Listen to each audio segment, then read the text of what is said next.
गोपी बड़बड़ाती हुई जैसे ही पास आई, सभी गोपों की दृष्टि पड़ी, ये बड़बड़ाती हुई कौन आ रही है? देखा, अरे ये तो नंद के लाला कन्हैया को घसीटे ला रही है।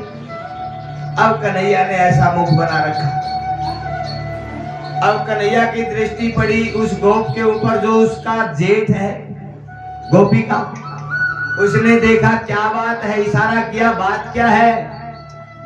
इशारों में बताया चोरी पकड़ी गई, एक बार थोड़ा इधर आइए। बोला क्या? बोला मदद करो। अब गोप चप्पल जूती तो निकाल के बैठा था, आराम से पीछे से आया, क्या करना है क्या? आपका हाथ दो। अब गोप ने अपना हाथ पकड़ा दिया, कन्हैया ने गोप का हाथ पकड़ा और गोपी से कहने लगा, देखो ना गोपी, मेरी कलाई में दर्द हो रहा है, मेरा दूसरा हाथ पकड़ लो। अब गोपी बड़बड़ा रही थी, उसे ध्यान नहीं रहा और कहा झटका देकर के ला पकड़ा। अब कन्हैया ने अपना हाथ तो छुड़वा लिया, उसके जेठ का अंगूठा पकड़ा दिया। क्रोध में ये भी आभास नहीं हुआ कि ये कोमल कलाई है या किसी बूढ़े का अंगूठा, क्योंकि अंगूठे जितनी ही कलाई थी। और अपने जेठ का अंगूठा पकड़े हुए पूरे गांव को चीरते हुए बड़बड़ाते हुए जा रही। अब जाकर के नंद भवन पर पहुंची, दरवाजा खटखटाया, यशोदा, ओ यशोदा, कहां हो, निकलो बाहर। और तब तक कन्हैया पतली गली से पहले पहुंच गए, जहां करके लाला तो मैया मैया भूख लगी है, मुझे माखन दो। मैया ने माखन दिया, लाला खाने लगे। तब तक वो गोपी आ गई, चिल्लाने लगी। यशोदा ने सोचा आज ये इतनी बुरी तरह से चिल्ला रही कौन है, दौड़ करके आई बाहर, दरवाजा खोला, क्या बात है? क्या दिखना भी बंद हो गया? सुनना तो बंद हो गया था, क्या दिखाई नहीं देता? अरे बहन बात क्या है? हर रोज कहती थी ना, मेरा बेटा चोर नहीं, मेरा बेटा चोर नहीं, मेरा बेटा चोर नहीं, तुम झूठा जो है चोरी का इल्जाम लगाती हो। अरे कहाँ है मेरा बेटा? और क्या चोरी किया है आपका? अच्छा, तो अब दिखना भी बंद हो गया है। तेरा बेटा नहीं तो मैं किसको पकड़ के लाई हूं? क्या मेरा बेटा है ये? अब बहुत बातें होती। माँ यशोदा ने कहा, गोपी बात क्या है? उसी समय जैसे यशोदा ने पूछा, गोपी ने अपना घूंघट उठाया और पीछे को देखा, देखिए तेरा बेटा नहीं तो क्या है। और पीछे देखा तो उसका जेठ खड़ा है। अब गोपी तो ये देख करके पानी पानी हो गई। यशोदा ने कहा, बहन कुछ तो शर्म कर ले। अरे पूरे गांव से जेठ का हाथ पकड़ करके पूरा गांव देख रहा था, क्या जरा सी भी लाज शर्म नहीं आई? इस प्रकार से कन्हैया अनेक अनेक लीलाएं करते हैं। मृतिका भक्षण की लीला आगे आती है। श्री सुखदेव जी महाराज कहते हैं कि आगे हमारा कन्हैया एक बार माँ की गोद में बैठा है और माँ प्यार करती है और कहती है, बेटा देखो हर रोज नया उलाहना आता है, हमारे घर में माखन की कोई कमी नहीं है, तो मुझे ये अच्छा नहीं लगता। देखो आप किसी की चोरी चारी मत किया करो, जितना माखन चाहिए घर में खाया करो और चाहिए तो घर से ले जाया करो, लेकिन चोरी करना बंद करो। क्यों? क्योंकि मुझे बड़ा बुरा लगता है और मैं तुमसे बहुत प्यार करती हूँ। लाला कहते, जितना प्यार करती हूँ माँ, बहुत प्यार करता हूँ, तुम मुझे प्राणों से भी प्यारे हो कन्हैया। अच्छा, तब तक देखा दूध के जलने की गंध आने लगी और दृष्टि पड़ी दूध की तरफ। उसी समय माँ ने लाला को नीचे बिठाया और दूध की तरफ दौड़ी। लाला ने सोचा ये माँ बेटे के प्यार में तीसरा कौन आ गया। अब लाला को क्रोध आया, वहीं से एक पत्थर उठाया और दूध की मटकी को मारा और मटकी टूट गई और दूध बिखर गया। यशोदा को क्रोध आया, मेरी दादस के हाथ की मटकी इस दुष्ट ने तोड़ दी। अब पकड़ने के लिए दौड़ी, आज बताऊंगी तुम बड़ा शरारती हो गया है। आगे आगे लाला, पीछे पीछे मैया। अब लाला का तो कुछ बिगड़ने वाला था नहीं। मैया तो बूढ़ी थी, भारी भी थी शरीर की।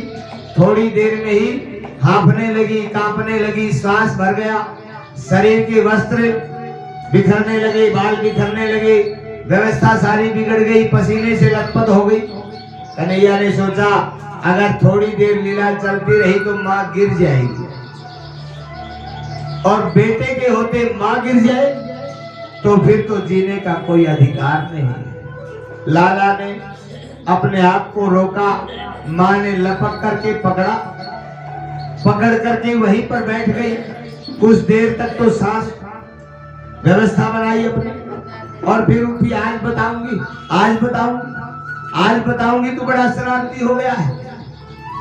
अब हाथ पकड़े पकड़े एक रस्सी दिखाई दी, रस्सी को उठाया, बांधने की चेष्टा की, लेकिन रस्सी 2 अंगुल छोटी रह गई। बार बार रस्सी बदलती है, लेकिन हर रस्सी 2 अंगुल छोटी रह जाती है। ये 2 अंगुल क्या है भाई? यो तेरा और यो मेरा, ये 2 अंगुल है। भगत की मेहनत, भगत की तपस्या और भगवान की कृपा,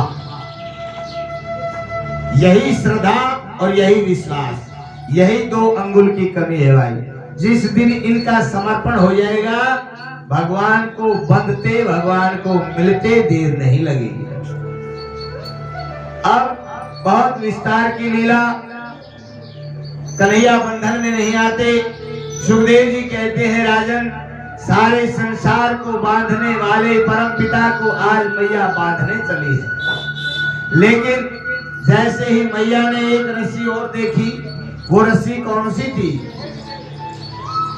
जिस श्यामा गाय का दूध स्पेशल कन्हैया पिया करते। श्यामा गाय चरने के लिए गई थी, उसके खूंटे के ऊपर रस्सी थी, और उस रस्सी को जैसे ही मैया ने निकाला, कन्हैया ने सोचा जिस प्रेम की रस्सी में मेरी माँ बंध जाती है तो मैं क्यों नहीं बंध जाऊंगा।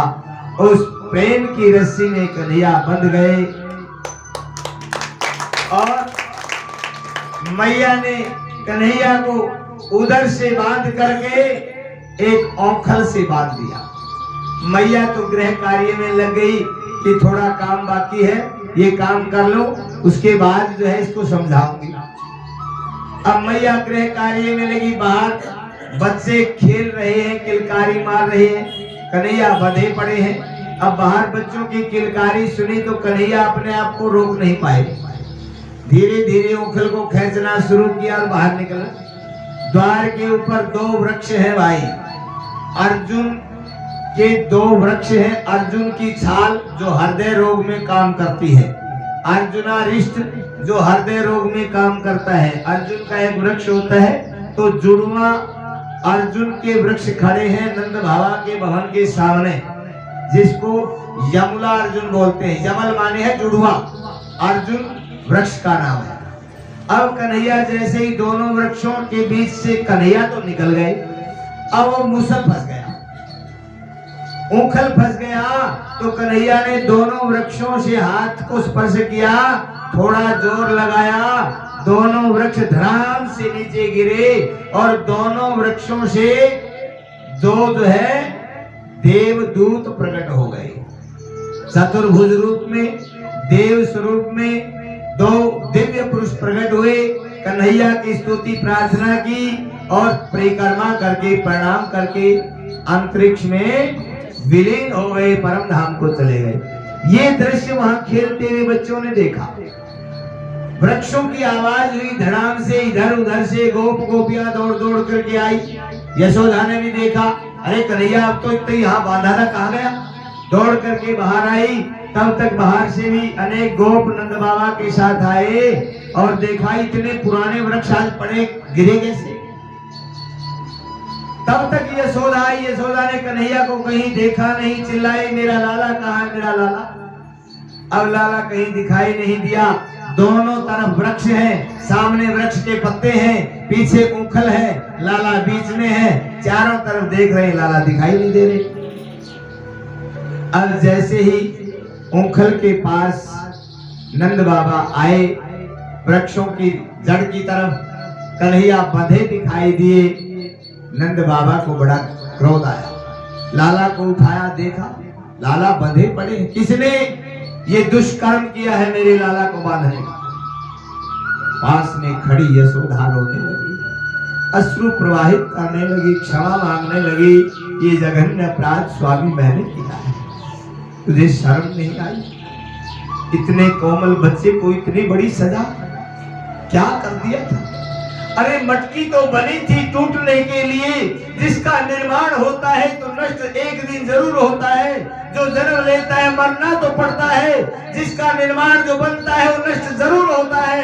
अरे मटकी एक की बजाय 100 आ जाती, एक छोटी सी मटकी के लिए लाला को इतना बड़ा दंड दिया। कुछ तो तरस खाया होता। नंद बाबा डांटने लगे, कन्हैया को खोला, अपनी गोद में लिया, बेटा अब तुम अपनी मैया के पास मत जाना। ये शब्द जब मैया ने सुने, मां ने चरण पकड़ लिए, बाबा मैं लाला के बगैर नहीं रह सकती, मेरी गोद में दे दो। मैं वचन देती हूँ आज के बाद कभी लाला को दंडित नहीं करूंगी। बहुत करुणा की लीला। सुखदेव जी कहते हैं, राजन लाला को यशोदा की गोद में दिया गया, यशोदा प्रायश्चित करने लगी। इस प्रकार से अब नंद बाबा ने गोप ग्वालों से विचार विमर्श किया कि हम गोकुल में नहीं रहेंगे।